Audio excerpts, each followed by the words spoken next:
So we're talking about the law of attraction, your ability to create things that are consistent with what you're desiring in life.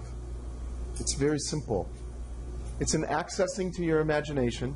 It's a mocking up a feeling with your mind, mocking up a feeling with your own creative thoughts, what you want to have happen, and then it's focusing your attention on the feeling of it having already happened to you now. And what's going to happen is, if you can sustain your attention on the feeling of it having happened already now, you can have it. If you can't keep your attention off the present time reality and that it's not here, you can't have it. So this distinction of being versus becoming, I want to say this because this someday when this happens, I'm going to be like this. This is what we call the 8th day of the week, right? There's Monday, Tuesday, Wednesday, Thursday, Friday, Saturday, Sunday, and then there's someday, right? And then, we're all waiting for someday to happen so everybody will be rich, thin, and happy, right?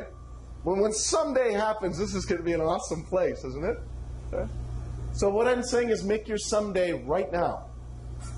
Don't live in it like someday it's going to work out. I'm saying invent it and create it more right now. And how that happens for us as human beings is it happens as a mock-up in the imagination and an experiencing of the feeling of it having happened. Not someday, right? The moment you go in that mind and you put it out like it's going to happen someday out there, it's always going to stay like this from you. So the kind of tricky thing is to pull it into you. From the now, it's a future experience of the feeling of it now. Everybody got it?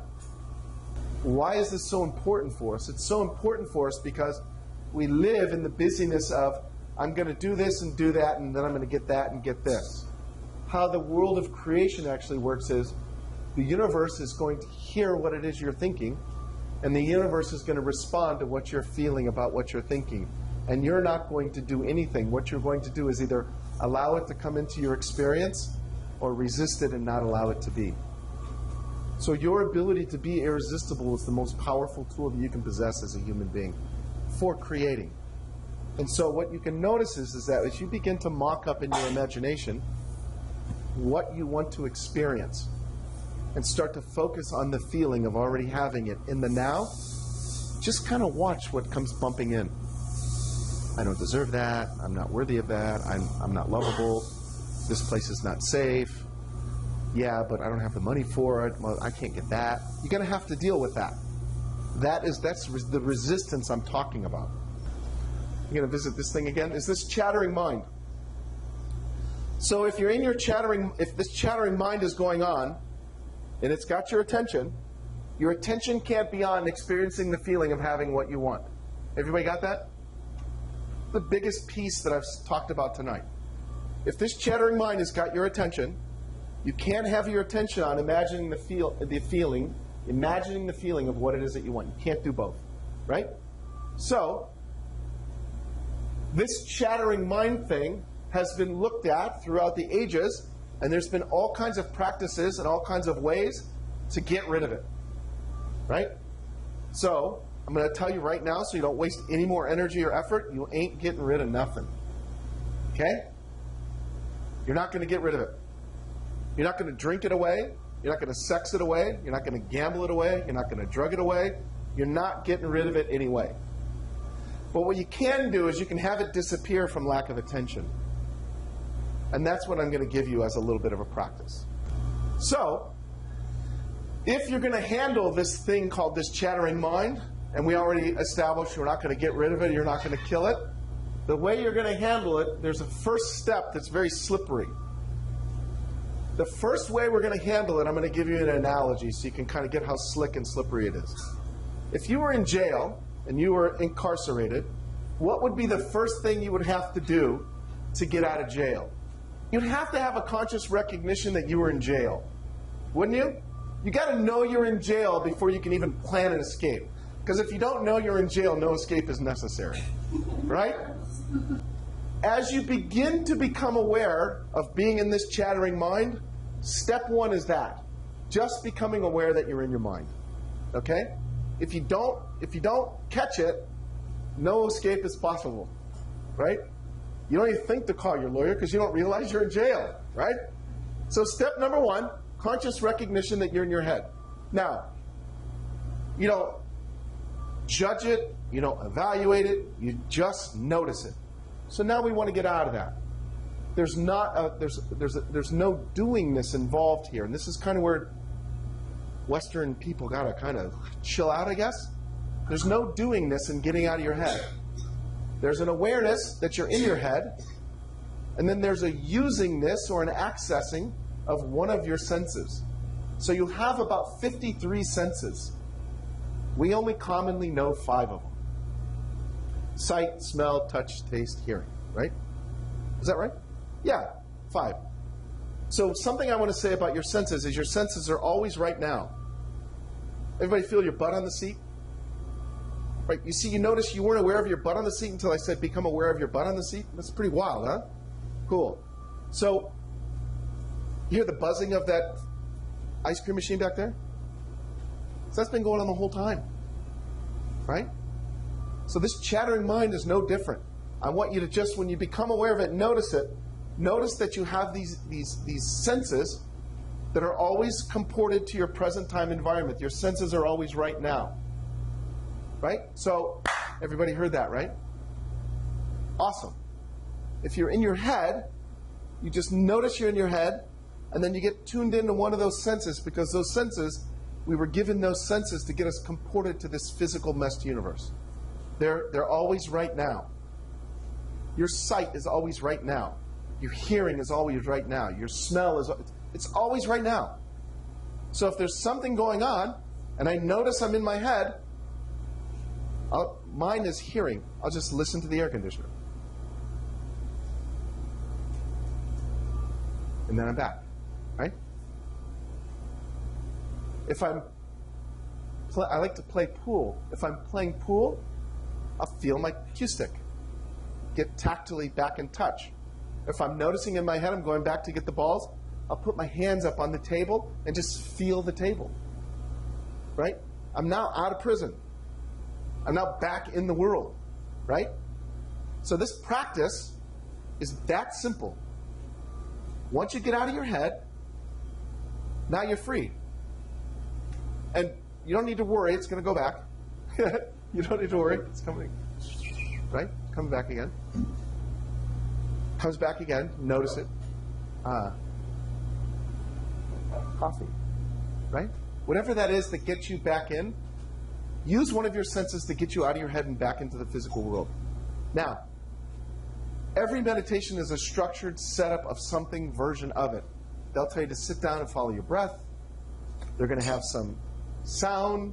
They're going to have something to get you comported, to have as an anchor in present time to get you out of your head. I don't talk so much about meditation because it's usually like, ooh, right? Some people are like, I'm not ready for that, right? But it's actually basically really simple. So at first, I would try to use sight. I tried to use a flame. I was going to look at a candle. But I'd look at the candle, in my mind, it'd be like, how many minutes has that been? And I kept looking at the clock, and I looked at the candle. It couldn't have been 3 minutes. It seemed like so much more than 3 minutes. Back to the flame. 4 minutes? No way. I couldn't do it with my eyes open. My mind was running so hard. So what I noticed to myself is, just use the one that works best for you. There isn't a right one. There's the one that works for you. Okay?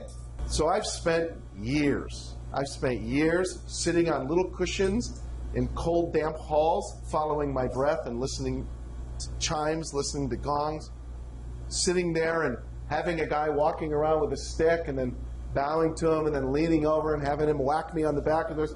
So I've been to all of it.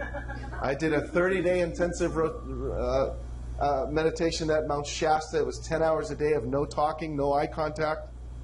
First, I had a group of people. I was leading 2 meditation groups in Los Angeles at the time.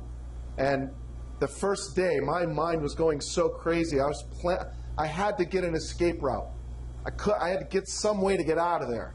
And my mind kept telling me, like, you can't go back. You're the teacher. You can't go back there. Like, my identity wouldn't let me leave. So a little bit later, mind you, I'm here supposed to be following my breath, but I'm in this whole conversation with myself. So then I said, I got to get out of here. So you know what I'm going to do? I'm going to light this place on fire.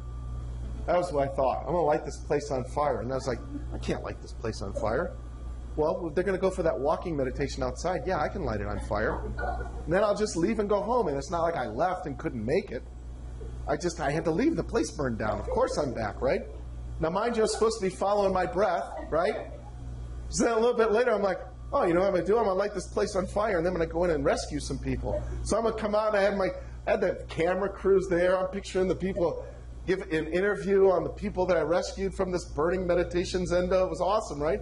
And then a little bit later, he hits this gong, and it scared me, right? It was like, oh my God, I've been just here like monologuing with myself for like a half hour in this whole full-blown conversation. So this thing is kind of incessant. All of these meditation practices are designed to get yourself more here, comported here, where the action is in present time, and out of that thing, out of that like monologue, okay? Get your attention on what makes you feel good. Get your attention on what raises your vibrational frequency. That's all you got to do. Just focus on that which makes you feel good. We are so conditioned to figure out what's wrong and then fix it, and if we can't fix it, to kill it. It's exhausting. All right, so let's cash that in. Here it is. Find things you love that make you feel good and put your attention on. Don't take it off. You can have anything you want. That's how your life will work. It's that simple. It's profoundly that simple. So you got a piece and you got a cut of like how this technology works, right? And there's a certain way that human beings listen in life, where if somebody could be like, hey, I'm going to give you access to actually learning how to create all the dreams that you want. Or, you know that if things aren't working in your life, then it's really not your fault and you're not alone. You've heard all of these things, right? But we've had so much of this stuff that's been fed to us that doesn't work, that most of us as human beings sit on this little version of something called failed help. So what happens is your listening for something gets turned down. So I say to you, give me 5 weeks of your life, you're going to read a book, and you're going to have an hour-and-a-half teleconference call, and at the end of this 5 weeks, you're going to have full conceptual understanding and an ability to apply the law of attraction to your life to create anything you want for yourself. Oh, that's cool. That's neat. Right? Did you get that? It's pretty wild. Oh, that'd be cool. It's almost like complacency. It's this kind of reasonableness. It's just kind of like, oh, yeah. Oh, more information, more data. What is it? I'm not going to, I wouldn't know that, right? Just evaluation, judgment, evaluation. Let me start over again. I have a course that I'm offering, and it's a 5-week course. This course, at the end of this course, you will have full conceptual understanding and knowledge of the law of attraction and how to apply it to your life such that you can create and have anything you want for yourself and for your life. Oh, that'd be cool. That's how we listen. We're just bombarded with so much stuff, right? We're so kind of deadened down on like what's possible for us that I can't even talk about what's possible until we kind of cut through that. So I'm going to make you an offer. I have a course. It's a 5-week course. This course is awesome. Do you know why it's awesome? Because all you all want to create things in your life and have things for yourself and for your life, and you don't know how to do it. You know how I know you don't know how to do it? You're here and you don't have it. That's how I know. And so here's your choice. You keep bumping along, and you keep reading and searching and reading and looking and hoping and wishing and thinking, and you go to a bunch of seminars and a bunch of different stuff, and you may get there. I'm not saying you won't. You'll listen to a bunch of videos. You'll be like me. You'll go to India and try to get next to the Dalai Lama, and you'll go up the Himalayas with Tibetan monks and shepherds and travel. You'll go to Mount Shasta and sit on a cushion for 30 days, or you can get my course. I already did all that. You don't need to do that. It's actually quite genius that you're here. You don't need to do all that. So in this course, what you want is you want an ability with some horsepower to create what you want for yourself and for your life. Anybody not want an ability with horsepower and certainty to create what you want for yourself? Is there anybody that doesn't want that? I didn't even ask that. I got to be real straight here. No, I really I really don't need that. I got that one's handled. I just want to keep trying to figure it out somehow, right? This course will deliver to you full conceptual understanding of the law of attraction such that you can create anything you want for yourself in your life.